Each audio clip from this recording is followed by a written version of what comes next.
Pia, Ivan, medyo tensyonado pa rin ang bahagya dito sa kanto ng Figueras Street at Legarda kung saan ako narito ngayon. Kani-kanina lang ay may dumaan na isang police mobile at nagsisigawan yung mga naiwang mga ralista pa na nandito.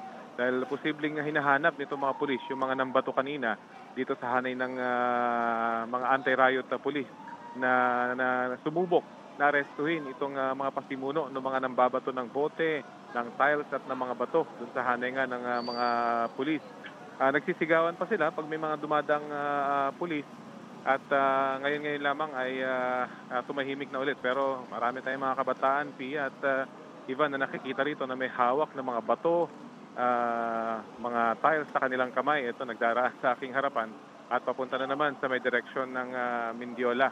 Itong mga pulis kasi ay naka-formation pa rin doon sa may bahagi ng Mindiola.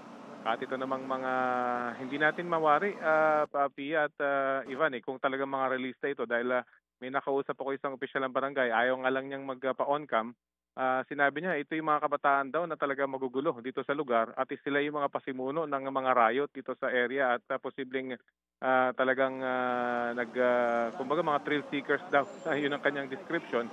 At nanunuyo na talagang tinutuyan nila itong mga pulis para sila habulin. At yun nga nangyari kanina na ating nasaksihan, nagpapahabol itong mga kabataan at inahabol naman sila ng mga pulis. Kuminsan ay may inaabutan sila at nadadampot at nahuhuli.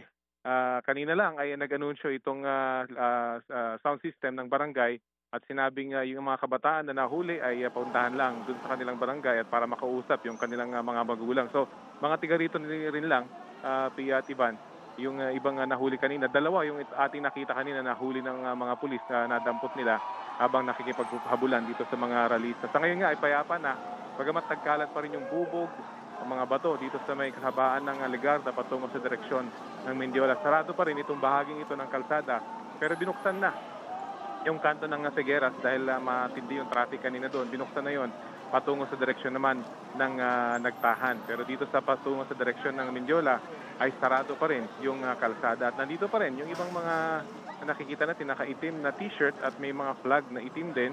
At karamihan dito yung mga kabataan nga na may hawak pa rin mga bato sa kanilang mga kamay at posibleng nanunuya pa rin. Pumunta sila sa direksyon ng Mindiola, hindi na natin sila sinundan dahil posibleng kapag nagkahabulan ay pupunta na naman sila dito sa ating direksyon. Medyo gabi na, madilim na So delikado na, hindi na natin makita kung saang direksyon yung papunta yung mga bato na kanilang ipupukol. Hindi katulad kaninang may araw pa na pwede nating maiwasan yung mga projectiles na posibleng mapunta dito sa ating direksyon. So may mga taga-barangay naman dito na nagbabatay sa kanto pero largely ay ine-ignore nila itong mga ralista. Pinababayaan lamang habang parito at tinutuya nga itong mga anti-riot police na naroon pa rin sa may Mindiola. Pia, Yes. Ivan? Rafi, ang nabanggit mo, ang lokasyon mo ay Legarda, no? Pero may live feed tayo ngayon sa Recto. Nakikita natin, nagkakaroon ng komosyon na naman. May mga nakikita pa nga tayo mga apoy. At may parang isang direksyon ang pinupuntahan itong mga bata to. Pia, no? Nakikita natin, may mga Actually, ito mga nga, teenagers lang itong mga to, Rafi, no? Oo, nagtatakbuhan na naman papunta dito sa aking direksyon. Ito't may kararating lamang na 1, 2, 3, 4 na police mobile papunta naman sa direksyon ng Mindiola. Ito, takbuhan na naman itong mga kabataan. So ganun, hanggang mula kanina, ganito yung nakikita. Pag nakikita silang mga police mobile, ay nagtatakbuhan. Narinig lang natin, ngayon lang, Ivan, binato yung isang police mobile, pero dire-diretso pa rin yung kanyang takbo papunta sa direksyon ng Mindiola. Siguro, kita dyan yung ng ating live shot, yung pagdating ng 3 police mobile na posibleng reinforcement. Dahil kita natin, posibleng San Juan, yung ating nakita na nakatatak doon sa police mobile, Ivan. Rafi, may tatanong lang ako, no? Kasi nakikita namin doon sa video, parang malayang nakakalakad yung mga residente o kung taga dyan ban sila, yung mga kabataan na nakikita natin sa video. At walang sumasway sa kanila or nagpapaalis sa kanila. Kamusta yung police visibility dyan sa lugar ninyo? Parang nagkumpul ba sila sa isang lugar lamang o may mga iba pa bang nag-iikot? Ganun nga yung ating nakita, Pia, nakakumpul sila dito sa paligid ng Mindiola mismo. At yung kararating lamang na police mobile, akala ko nga titigil dito sa ating harapan dahil marami pa rin mga ralista rito. Pero tuloy-tuloy siya at dumiretso doon pa rin sa direksyon ng Mindiola. So dito sa ating kinaroroonan, walang mga pulis ngayon, pero merong mga opisyal ng barangay. Sila nagmamando ng trapiko, pero hindi sila nakikialam dito sa movement nitong mga ralista. At kita naman nila na may hawak na Ito mga na, bato, may Rafi? hawak na bote yung kanilang mga kamay, pero largely ay ini-ignore nila itong mga ralista at pinapabayaan lamang. Papunta sila sa direksyon pa rin ng Mindiola, Pia. Yes, Rafi, nakikita po natin ngayon ang pagsulong ng anti-riot police. Live nakuha pa rin po yan sa Recto sa Maynila. Naglalakad sila. Nakikita natin, Rafi, sa gilid, nakaparada yung mga media, mga news vehicles natin ito eh. Nakikita ko yung isang sasakyan, atin yan eh, GMA Integrated News. Papalapit po sila, mukhang pipigilan na nila itong mga kabataang nagdudulot ng kaguluhan dyan sa bahagi yan sa Recto, Maynila. Sa area. Yes, go ahead, Rafi. Ayun na nga, ito may dumarating pang bumbero dito sa ating kinarado. Diretso lamang ito, pupunta pa rin sa direksyon ng Mindiola. Again, habang nagsasalita ka, Ivan, ay may isang bata na naman na binato. Yung isang closed van ng mga pulis, binato na yun, dinig natin na tumama doon sa body ng sasakyan yung kanyang ipinukol na bato, pero hindi ito pinansin ng mga pulis at dumiretso lamang. Doon pa rin sa direksyon ng Mindiola. Siguro ito nga yung kanilang drive na sana mapaalis na dito sa area kahit itong mga kabataan, pero kila may hirapan sila, Ivan, kasi mga tiga rito itong mga kabataan na ito. According doon sa ating barangay official na nakausap, mga taga rito lang naman yan sa looban, so hindi yan aalis at tatakbo lamang dito sa lugar. Ang hindi lang maganda ay pwede nga maapektuhan itong mga establishmento na kanina ay nagbukas na, pero ngayon ay nagsara ulit dahil sa takot nga na baka pagka nagkabatuan ulit ay madamay yung kanilang establishmento, Ivan. Rafi, sa ngayon, parang may nakikita pa kami mga motor, mga tricycle, jeep na nakakadaan pa dyan sa bahagi ng Recto, Maynila. Dyan ba sa kinatatayuan mo, nakakadaan pa yung mga sasakyan? May pinapadaan na, Pia, pero yung mga pampasahero wala ako nakikita ngayon. Pero dito sa may Figueras Street, meron na. Pinapadaanan na sa traffic. At meron tayong makikitang mga civilian, mga private vehicles at mga papasahero, mga sasakyan. Pero dito mismo sa Legarda, patungo sa direksyon ng Mindiola mismo ay wala. Sarado pa rin ito sa trapiko at puro mga pedestrian lamang yung ating nakikita. Medyo dumami na rin ng bahagya itong ating mga nakikitang posibleng galing sa mga opisina, galing sa trabaho dahil iba yung kanilang kasuotan, nagmamadali at parang nagugulat na marami dito ay nakatambay lamang, nakatayo lamang at nagmamasid at nakikiramdam kung ano yung mga susunod na mangyayari habang yung mga pulis ay kita natin mula dito sa ating kinaroroonan na tinoton pa rin itong mga kabataan para sila habulin. Pero largely hindi na gumagalaw yung mga pulis sa may Mindiola at naka-formation na lamang sila at nakaharap dito sa mga ralista. Pero konti lamang hindi organized, Ivan. Itong mga ralista, talagang scattered lamang sila at paminsan-minsan ng babato at saka tatakbo at mamaya babalik na naman para lang mambato.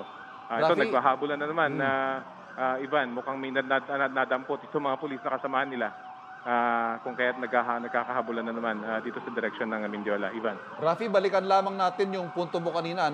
Nabanggit mo yung ilan dyan, mga taga-riyan siguro, pero sa nakikita natin na video, Rafi, mula kanina, itong mga kabataan, wala tayong nakita ni isang hawak nila mga placard o kung ano man na magpapakita na sila ay bahagi ng kilos protesta ngayong maghapon. Mukhang ito ba, Rafi, talagang purely, chaos lang ang nais itong mga kabataang ito, talagang nanggugulo na lang o talagang kasama sila sa kilos protesta kanina? Mahirap naman mag-conclude ng gano'n, Ivan. Pero kausap nga natin kanina yung official ng barangay siya, nagsabi sa atin na ito'y nahaluan na ng mga kabataan na nanggugulo usually dito raw. Ang description nga niya, ito yung mga sakit daw sa kanilang ulo at nagra-riot dito sa lugar na ito kapag madaling araw o kaya kapag nakakasalubong yung kanilang mga kaaway. So, tama ka, walang mga placard. Although kanina ay may flag sila na winawagayway. Ito yung flag na ginamit din sa ibang bansa para magkaisa yung mga nagpaprotesta. Pero dito, ginamit nila at winawagayway. Pero isa lang yung ating nakita kanina. Lahat ay puro mga kabataan na nakatakip yung kanilang mukha, either mask o kaya t-shirt. at lahat karamihan sila nakaitim. Pero kung pagbabasihin yung kanilang pananalita, hindi talaga sila kasama doon sa rally dahil talagang yung isa nga kanina, sabi niya, batuhin mo yung isang pulis na yun, yung nasa kanan dahil yan yung nanghuli sa akin noon. Ay, narinig natin yun kanina mula sa isang batang rallyista, siguro no more than 12 years old, na katabi natin kanina, na kasama dito sa mga nagtuton dun sa mga pulis. Again, dalawa yung ating nakitang inaresto ng mga pulis kanina. Kapag napalapit kasi itong mga rallyista dun sa pulis ay biglang tatakbo yung mga pulis at dadaputin nila kung sino yung pinakamalapit na rallyista at nakukuha naman nila.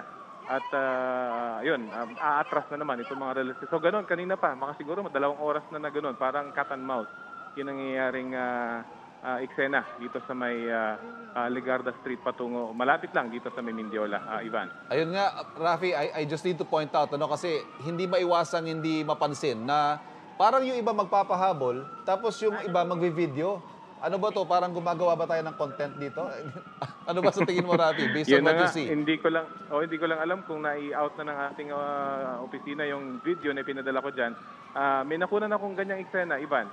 Habang nung nagbatuhan, medyo umatras yung mga pulis, yung mga anti-riot police, sumugod itong mga realista, biglang tumigil sa gitna ng mga realista at nagpicture background nila, yung mga nagtatakbuhang pulis. So again, may video tayong pinadala dyan kanina, so hindi natin mawari kung ano talaga yung kanilang aim dito sa kanilang ginagawa. Pero meron din tayong nakita, kaya lang nasa gilid lamang sila. Ito talaga, mukhang yung mga nagrarally dahil may hawak silang mga placard at nagbe-video rin sila at nagsasabi nga sila na sinasabihan na rin nila itong ibang realista na huwag namang mamato sa mga pulis dahil hindi nila kalaban yung mga pulis.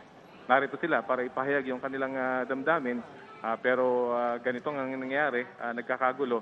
Pero sabi nila, tinatry daw nilang pigilan yung ibang mga nambabato, lalo na sa mga pulis na nagpapatupad lamang ng kaayusan. Hindi naman daw sila yung kalaban. Pia? Rafi, banggitin lang namin, kanina habang nagre-report ka, nakita natin na parang nagkakaroon ng sakitan, pero hindi malinaw kung sa pagitan ba yun ng pulis at sibilyan o parehong sibilyan. So mamaya, babalikan natin yan, sisilipin natin ulit yung video at mag-ingat ka, Rafi, babalikan namin yung sitwasyon dyan. Sa ngayon, pupuntahan muna namin si Mariz. Si Mariz Umali po ay live na nariyan pa rin sa EDSA People Power Monument kung saan nagpapatuloy ang programa ng mga rallyista. At para sa latest naman doon, makibalita tayo kay Mariz Umali. Mariz? Yes, Pia, Evan, nandito pa rin nga tayo ngayon sa EDSA White Plains, at tapos na yung programa na idinaos na nagmula kanina pang 2:00 ng hapon, pero may pre-program ng 9 a.m.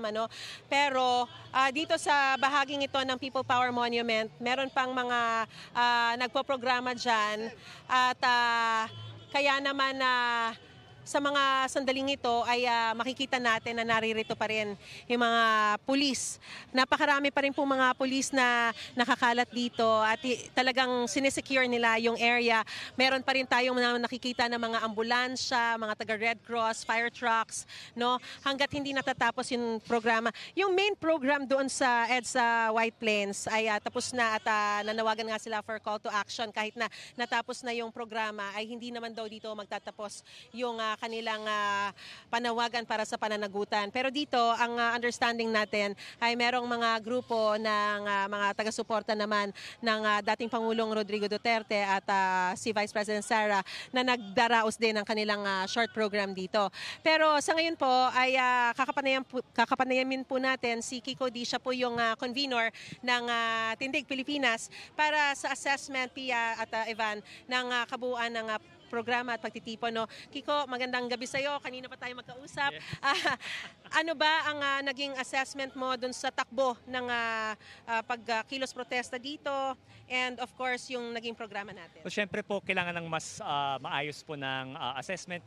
Yung grupo po natin ay magtitipon-tipon siguro sometime early next week para mapag-usapan yung mga nangyari today. Pero from the limited perspective ko po, I think more or less matagumpay naman po tayo. Mga nasa ang huling estimate na narinig ko sa crowd count ay mga 50,000. I-validate ko pa po ito. Pero I think talagang we got more than we were expecting today. And then yung programa natin sa tingin ko na ihayag po natin nang maayos yung galit natin, pero dumikit po tayo dun sa commitment natin dito sa People Power Monument, sa EDSA Shrine, na mapayapang paraan ng pagbabago yung ginagamit po. So I think kung meron mang mga untoward incidents, very limited po ito. Tsaka it was definitely not the very isolated lang po if at all, no? So Speaking of being peaceful, no, na talagang nanindigan kayo na mananatili kayong mapayapa. Aware ka ba dun sa mga nangyayaring kaguluhan dun sa Maynila, sa Menjola, merong ilang mga nagsunog, merong mga nagbatuhan, may mga nasaktan, more than 30 yata yung understanding natin ng mga nasaktan. Siguro, so aware ba ako? Hindi masyado, no? I haven't honestly been checking my phone too much kasi pero kung yun po talaga yung nangyari, I think on the one hand, kailangan may space din po tayo para maghayag ng galit. So I think yung pagsusunog ng effigy, halimbawa, or yung pagtatapon ng konting bato kung inanimate object lang yung hinahagisan nila, tingin ko katanggap-tanggap yun. Personally, I don't know kung legal yun, pero nagsira katanggap yun. sila ng mga traffic lights. Well, so yan, medyo pera ng bayan yung pinag-usapan natin, di ba? Tapos pera ng bayan. But I think I think there has to be a balance. There has to be space. Kailangan maintindihan ng pamahalaan na legitimate po yung galit ng mga tao. Pero at the same time, especially tuwing may nasasaktan na, that's a line that I think we cannot cross. No? So ako, naniniwala ako sa active nonviolence. Yun yung diwa ng EDSA, People Power, kaya po tayo nandito. It's not something I would engage. Pero I would ask yung mga, yung mga sumusubaybay po, to judge fairly lang po. Parang galit din po kayo. Galit din po sila. May ibang paraan po sila ng paghayag. Hindi yun yung paraan na ginagamit ko. Hindi rin yung paraan na ginamit namin dito sa People Power Monument. Pero at saka kailangan din managot yung mga managot kung merong masaktan, kung merong nag-deface ng government property or ginawa nilang inoperable yung government property. Pero sana pag-intindi din na genuine yung galit ng mga tao. Kiko, tanungin na rin kita, sa pagtatapos ng programa rito, merong call to action. Maaari mo bang briefly banggitin kung ano yung call to action na to? Ano bang ibig sabihin itong call to action na to? Hanggang dito na lang ba yung programa, yung pagtitipon para sa panawagan sa pananagutan? Or ano pa bang inaasahang mangyayari sa mga susunod na araw? Well, definitely hindi lang hanggang today yung kilusan natin. No? So ang sa akin siguro yung pinaka-summary ko po ay gusto ko makakita ng political accountability. Ang ibig sabihin po nito, ilabas ang lahat ng impormasyon tungkol sa mga anomalya, i-reveal po yung mga pangalan ng mga matataas na opisyal na sangkot, at saka sa darating na 2028 election, sisipain natin sila. No? So parang we want political accountability, we will kick the rascals out. Napaka-critical yung trabaho ng ICI, ng dalawang kapulungan.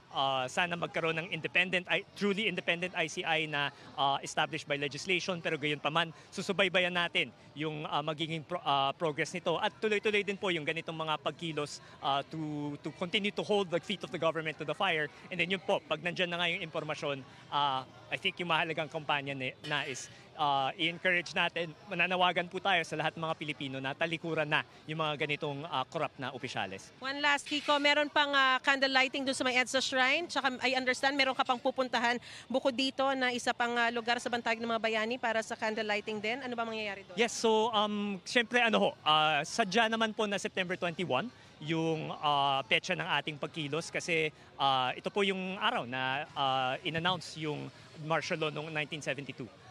I think yung naging focus natin today of corruption, mahalagang focus din po yun. Pero sa Bantayog ng mga Bayani naman, ginugunita natin yung mga bayani ng panahon ng martial law, yung mga lumaban against the dictatorship, yung marami po dyan ay pinatay ng diktadurang Marcos at ginagalang po nila yung sakripisyo nila. We're doing a simple candle lighting ceremony there na sinimulan po namin yung tradition na to last year and we hope to make it regular po. So yun po. Kung may oras pa po kayo, see you there. Hindi na namin na propa ng masyado, pero it's something, I think it's a very good way to close the day tonight. Alright. Kiko Aquino D, ang convener po ng Tindig Pilipinas. Maraming salamat sa inyong panahon, sa impormasyon at sa pakikibaka rin po. Maraming salamat po sa inyo. So yan. Yes, of course. Oo. At talagay patuloy din kaming magbabantay sa mga aksyon, sa mga kilos, sa protesta ng ating sambayanan. Ayan. Thank you, Kiko. At hindi na kita hold. Maraming salamat. So yan mga kapuso, makikita rin natin, nandito pa yung mga pulis no? Pia, Evan, hanggang sa mga sandaling ito, nagre-rest lang for a while yung iba kumakain dahil syempre buong maghapon sila na talagang nagtrabaho.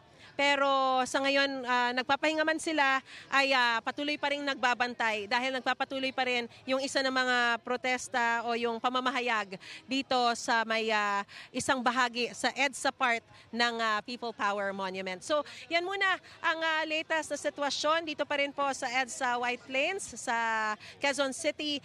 Balik sa inyo, Pia at Evan. Maraming salamat, Marizo Mali.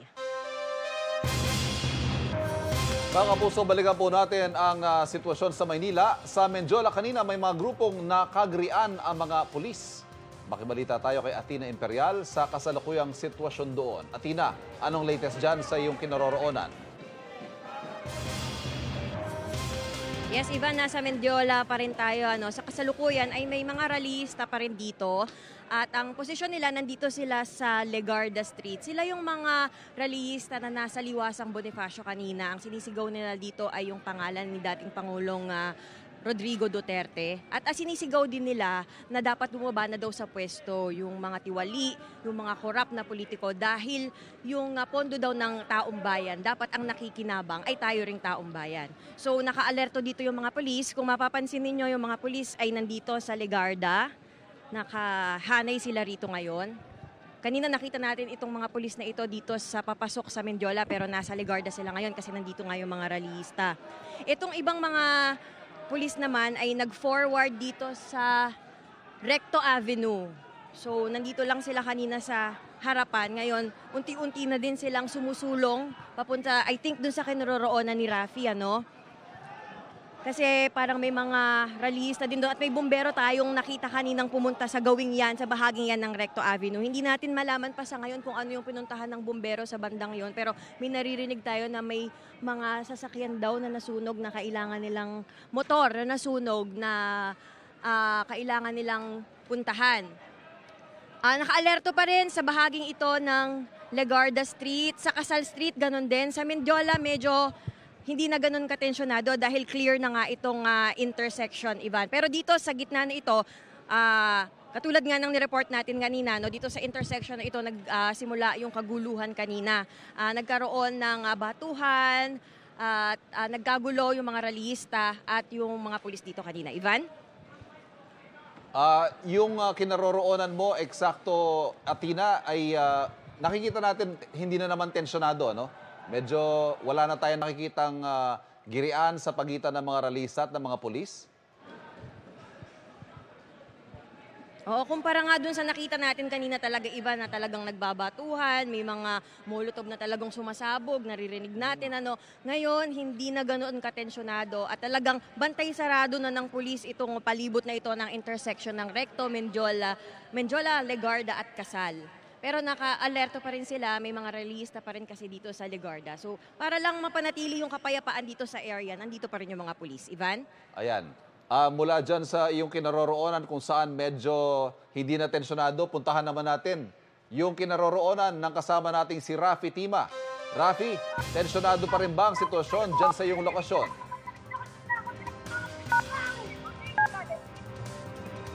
Rafi? Kanina po si Rafi ay nasa bahagi ng Legarda, pero hindi natin alam, baka lumipat siya ng lokasyon ngayon dahil tulad po na nakikita natin, may isang kasalukuyang nasusunog na mukhang motorsiklo to, Pia, At Ayan. kanina, pati yung ibang video na nakita natin kanina, Ivan, nagdadagdag pa sila ng ibang gamit sa apoy. Halimbawa, kanina may nakita tayo, malaking payong, ilagay doon sa kung ano man nasusunog na yun kanina.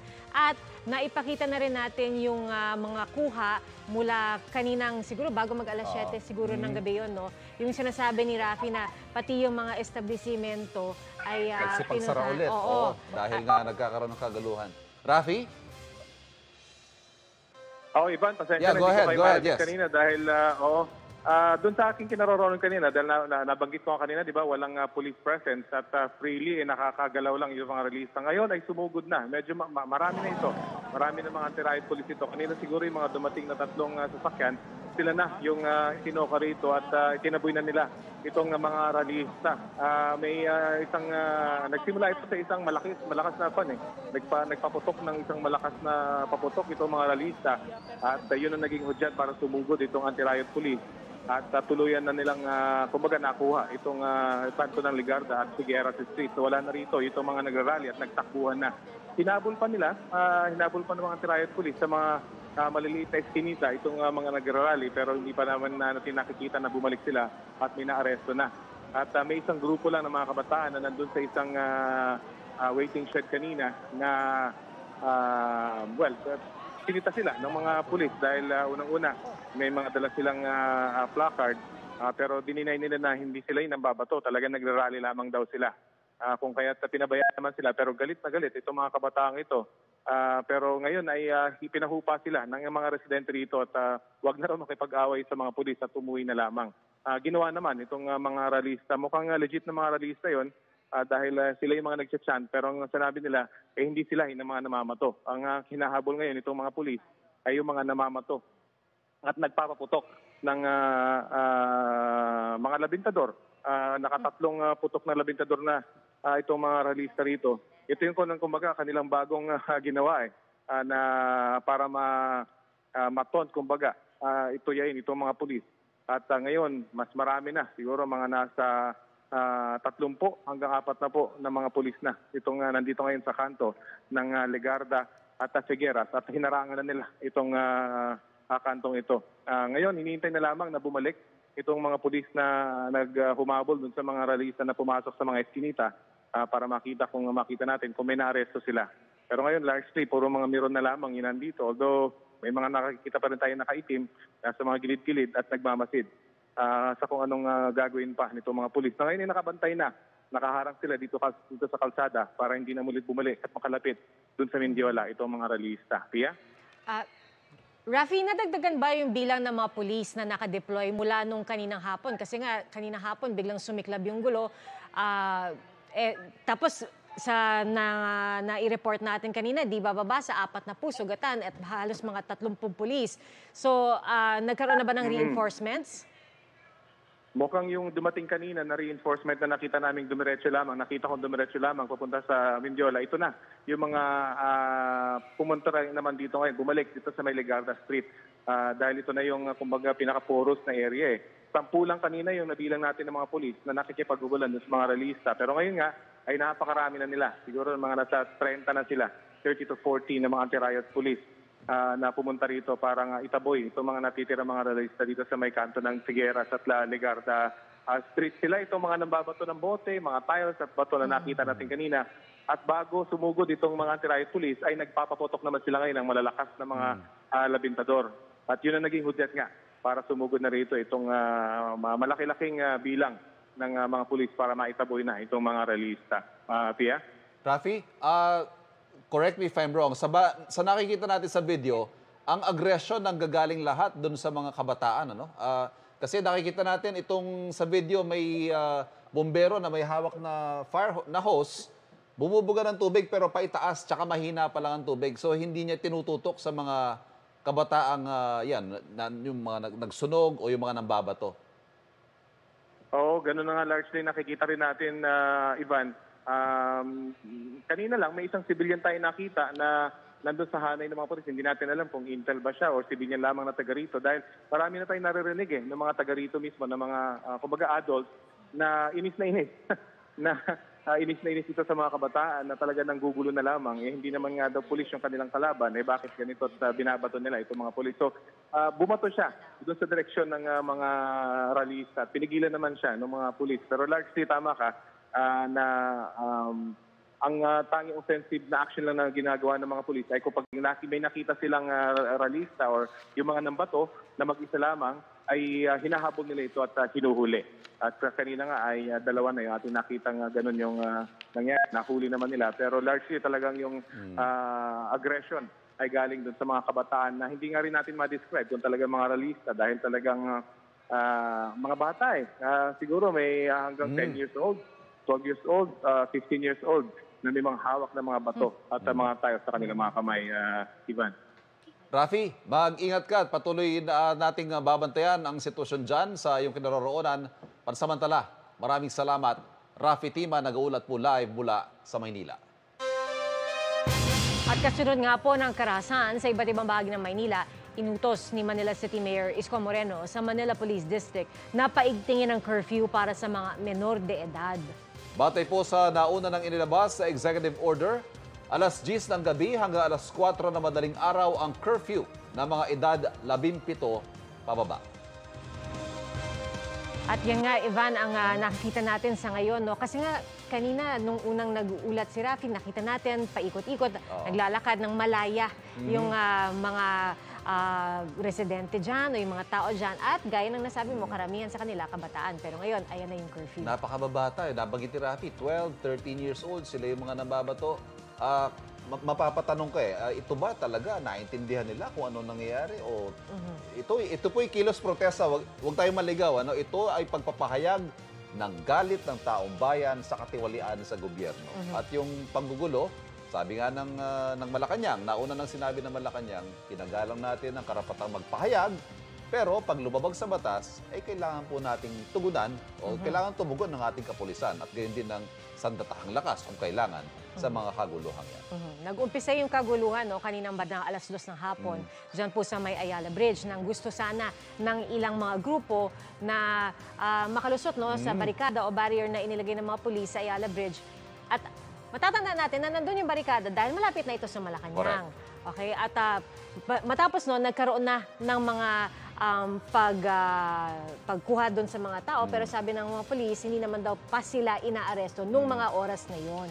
At so far, nakikita natin mukhang nag-hold naman yung utos na maximum tolerance. Kasi nakikita natin, hawak na ng bumbero yung hose pero hindi niya tinututok sa mga kabataan. Masakit ho yan kapag tinamaan ka ng kambugan ng fire hose na yan, talaga naman napakalakas yan. Pero nakita natin, nasa taas ang tutok at wala namang intensyon. Mukhang wala namang intensyon na manakit sa mga kabataan. So tuloy-tuloy lamang po ang pagbabantay natin sa sitwasyon na ito, mga kapuso. At sa punto po ito, magpapaalam muna kami. At magpapasalamat po kami sa inyong patuloy na pagsubaybay at manatili po tayong mahinahon, Mahinahon at mapagbantay.